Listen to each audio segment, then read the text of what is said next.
Quando eu era mais nova, eu sentia que as minhas emoções me dominavam e era quase insuportável sentir aquilo. E nisso eu acabava guiando a minha vida com base naquelas emoções difíceis e tentando o tempo inteiro aliviar para não sentir toda aquela intensidade. E aí era uma chuva de comportamentos que eu sempre me arrependia depois. E nesse vídeo eu vou te explicar de forma muito didática 4 passos para você, enfim, ter um ótimo controle emocional. E foi só na psicologia que eu aprendi esses 4 passos e que me ajudaram demais a realizar vários sonhos que eu realizei, justamente por conseguir controlar muito melhor as minhas emoções. Meu nome é Paulinha Gilbert, sou psicóloga da terapia cognitiva comportamental e também sou mãe do Theo. E nesse canal eu busco trazer esses conhecimentos que a psicologia me proporcionou e que me ajudaram demais ao longo da minha vida e que eu tenho certeza que vai te ajudar também. Então não se esqueça de se inscrever aqui no canal, ativar o sininho de notificação. Eu fico muito feliz quando você faz isso,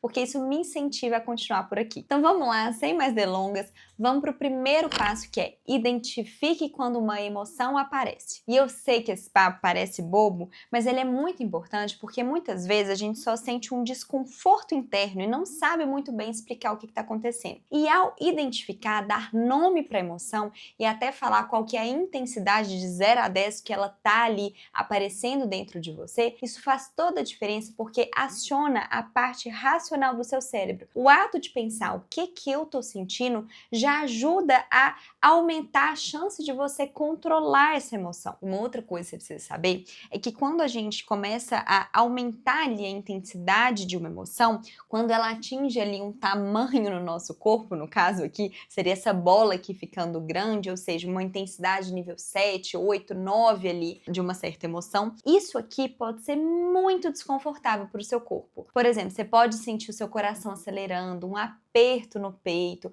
as mãos tremendo, uma vontade muito grande de chorar. E para algumas pessoas, principalmente aquelas que têm dificuldade de tolerar essas emoções, por exemplo, ansiedade, frustração, vergonha, a própria sensação física pode ser considerada uma ameaça. É como se você entendesse que você não pode sentir essas emoções, que tem algo de errado com você. Inclusive, isso acontecia muito comigo. À medida que a emoção ia aumentando ali, eu ficava mais desesperada e isso fazia com que ela aumentasse ainda mais de intensidade, porque eu entendia que eu era fraca, que eu não podia estar sentindo aquilo ali, que aquelas emoções nunca iam sumir, que aquelas sensações físicas não iam desaparecer. E o que você precisa saber é que quando essa emoção fica muito intensa, o seu cérebro ele vai querer diminuir esse desconforto de forma rápida, justamente por ele entender que isso aqui é perigoso, que você não queria estar se sentindo assim. E ele vai fazer como se fosse assim, ó.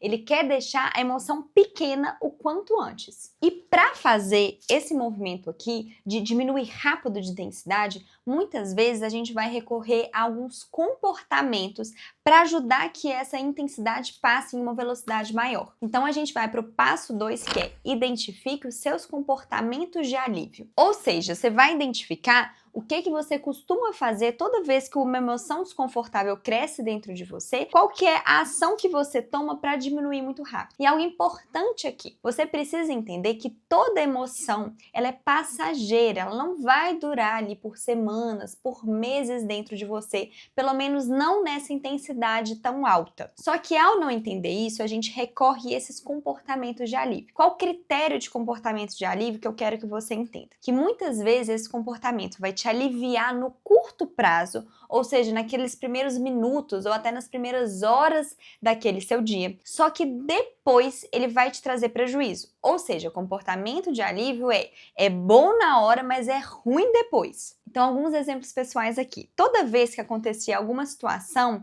em que alguém me pediu alguma coisa que eu queria falar não, isso me trazia uma ansiedade muito grande porque eu pensava que a pessoa ia achar ruim comigo. E aí, qual que era o meu comportamento de alívio? Virar e falar que sim. Ou então, quando eu estava muito ansiosa, eu pegava e comia uma barra de chocolate. Isso me trazia um alívio na hora, mas era muito ruim depois, porque eu engordava, ficava com peso na consciência. Às vezes, eu estava sentindo muito tédio e ficava horas nas redes sociais para esse tédio passar. Ou então, quando eu me sentia insegura, eu ia lá e procrastinava, deixava de fazer o que precisava ser feito, porque naqueles primeiros minutos eu me distraía, eu pensava em outra coisa, mas depois eu sempre me arrependia. Alguns outros comportamentos de alívio. Você pode fazer compras, você pode beber, algumas pessoas usam drogas, algumas pessoas gritam ali na hora da raiva, da briga. Eu quero que você mapeie todo comportamento que parece uma ótima ideia na hora, mas que depois você deita a cabeça no travesseiro e pensa assim: eu não devia ter feito isso. Não era a escolha que eu gostaria de fazer, pensando melhor. E a gente vai para o passo 3, que é substituir por comportamentos funcionais.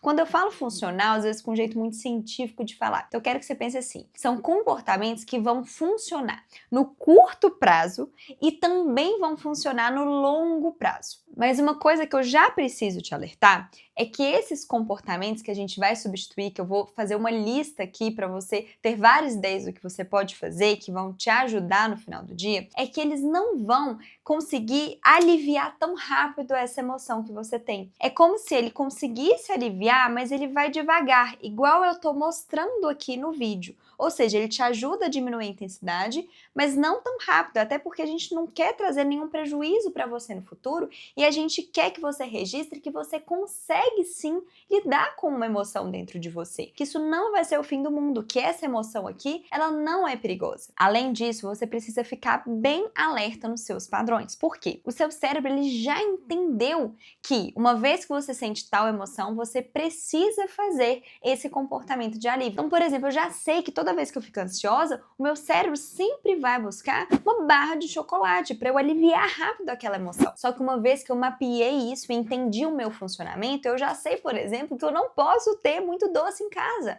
justamente porque eu sei que a qualquer momento eu posso recorrer a esse comportamento novamente. Então, você precisa o tempo inteiro estar treinando esse comportamento substituto. Hoje em dia, para mim, é muito mais fácil conseguir fazer esses comportamentos funcionais que realmente funcionam no curto e no longo prazo do que recorrer ali para esse alívio. Mas eu confesso que isso demorou alguns meses e, dependendo de alguns, até anos para eu conseguir consolidar esse comportamento substituto que me faz muito melhor no final do dia. Inclusive, eu já vou deixar aqui fixado no primeiro comentário uma lista de 25 itens de comportamentos substitutos para você treinar no seu dia a dia. Eu quero que você escolha 1, 2 ou 3 para você conseguir aplicar. Então, trazendo aqui um exemplo. Toda vez que eu ficava ansiosa, o comportamento de alívio era o quê? Comer doce. Hoje em dia, eu tento substituir. Quando eu tô ansiosa, eu sempre mando áudio ali para minhas amigas, ou então eu caminho dentro de casa. Às vezes eu faço até os dois ao mesmo tempo. Eu tô mandando áudio e tô aqui caminhando. Por quê? Porque eu sei que muitas vezes isso me alivia na hora e é bom, eu inclusive gero mais conexão com minhas amigas. Eu até às vezes paro e resolvo fazer uma bicicleta, gastar mais energia para tentar aliviar a intensidade dessa emoção que tá dentro de mim. Quando eu tô com raiva, muitas vezes eu ia lá e culpava outra pessoa, às vezes falava mais alto e era bom na hora, mas depois eu sentia uma vergonha, eu me arrependia. Já hoje, eu percebi que diante da raiva, o que me ajuda muito só eu escutar uma música, escutar um podcast ou até tomar um banho relaxante e depois de um tempo, depois de algumas horas, essa emoção ela vai diminuindo. Igual eu mostrei aqui, né? Não é tão rápido quanto, por exemplo, gritar com uma pessoa, mas muitas vezes ela vai ali devagarzinho entrando no eixo e eu entendo no final do dia que eu sei lidar com essa emoção, que eu consigo ter comportamentos que não vão me prejudicar nessa hora ali que tá muito intensa. Já quando eu tô insegura, muitas vezes, o que eu fazia? Eu procrastinava, eu nem olhava para aquilo e tentava me distrair. No final do dia eu ficava muito mal por isso. Então o que eu tento fazer hoje? Qual que é o comportamento substituto que eu faço? Eu tentar dar um micropasso, pegar aquilo ali que tá me deixando insegura e tentar fazer uma coisinha ali daquele, por exemplo, eu tô com um trabalho muito difícil para fazer. Então eu tento pegar uma microatividade desse trabalho para eu conseguir me engajar. E agora, trazendo até uma revelação pessoal. Isso, obviamente, eu não falo com os meus pacientes, eu não falo na clínica, mas eu tô trazendo aqui porque é algo que me ajuda e pode ajudar você também. Uma coisa que eu sempre penso é assim: o que Deus gostaria que eu fizesse? Muitas vezes, algumas pessoas relatam que a oração consegue ajudar nesse controle emocional que não traz prejuízo no curto prazo, né? E muitas vezes ajuda ali no longo prazo. E quando me perguntam assim, o que Deus gostaria que eu fizesse, eu sempre tento lembrar do meu propósito. E eu me pergunto isso porque eu percebo que isso normalmente me direciona para um comportamento que eu vou me orgulhar. E não só aquele comportamento que vai me trazer um conforto na hora.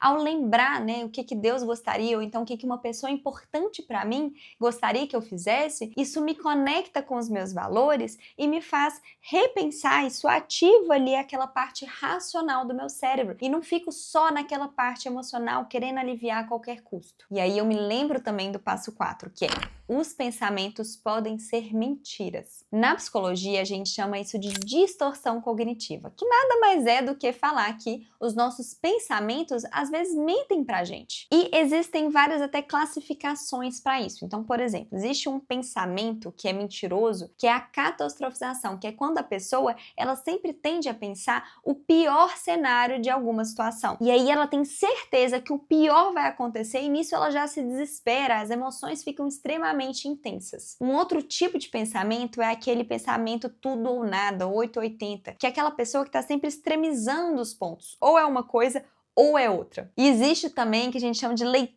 mental, que é quando você sempre tem certeza do que o outro está pensando, você tem certeza que sabe ler mentes praticamente. Então eu quero que você recorde quando que foi a última vez que um pensamento seu mentiu para você, que depois você foi analisar e pensar: nossa, eu viajei nisso aqui, não tem nada a ver com o que deve ter acontecido, mas na hora os meus pensamentos pareciam ser verdades absolutas. E por que eu tô trazendo isso dos pensamentos? Porque a gente já sabe na psicologia que um pensamento, ele gera uma emoção e que gera o comportamento. Então, se eu acabo ali acreditando 100% nisso que eu tô pensando, é claro que essa emoção vai ficar extremamente intensa e a minha tendência sou eu me comportar tentando aliviar essa emoção. E aí a coisa se bagunça e você vira aquela pessoa que tem essa sensação de que você não tem controle emocional, porque você tá o tempo inteiro agindo para tentar se aliviar, para tentar ter conforto nesse curto prazo. Então, trazendo aqui um exemplo pessoal, muitas vezes quando eu vou gravar esses vídeos, eu já me deparei pensando assim: nossa, acho que ninguém vai gostar do que eu tô postando. Ai, nossa, as pessoas vão me criticar demais. E aí, quando eu pensava isso, que ninguém ia gostar,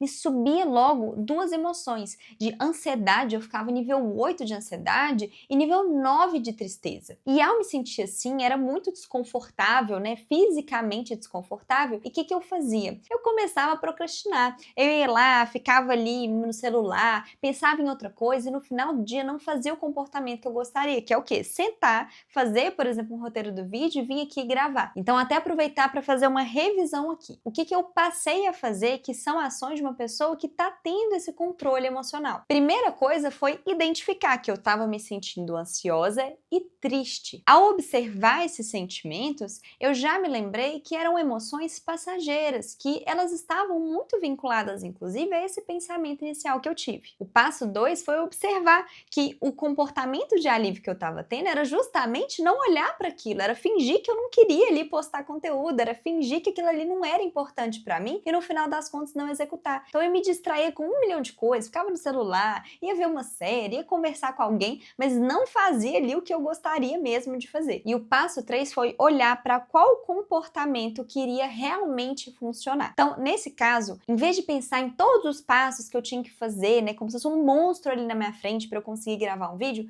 eu pensava assim: eu vou sentar e vou escolher um tema. Então esse era o meu micro passo, assim, escolher um tema. Então, por exemplo, controle emocional. E à medida que eu ia escrevendo, começando ali um parágrafo, 2 parágrafos, eu começava a pensar assim: poxa, isso aqui, alguns anos atrás, isso aqui me ajudaria muito. Eu realmente ia gostar de ter essa informação. E ao fazer isso, eu conseguia fazer o passo 4, que era perceber que os nossos pensamentos podem ser mentira. Então, quando eu começava a escrever ali o roteiro do vídeo, eu pensava assim: olha, eu acho que isso pode ajudar alguém. Eu não sei se vai ajudar todo mundo, mas pelo menos uma pessoa esse vídeo consegue ajudar. E nisso eu via que eu estava tendo um pensamento muito catastrófico, ou seja, eu estava pensando no pior da situação, que no caso seria ninguém gostar, que além disso eu estava tendo um pensamento 880, ou seja, ou todo mundo ama o meu vídeo ou ninguém vai gostar. E na verdade, muitas vezes, a maioria das coisas é justamente o caminho do meio. E esse caminho do meio é o que mais costuma acontecer, e só de pensar nele eu já pensava: poxa, se eu fizer diferença para uma pessoa, eu já vou ficar muito feliz. Então, ao executar executar esses 4 passos, eu consegui ter um controle emocional muito maior e parar de guiar a minha vida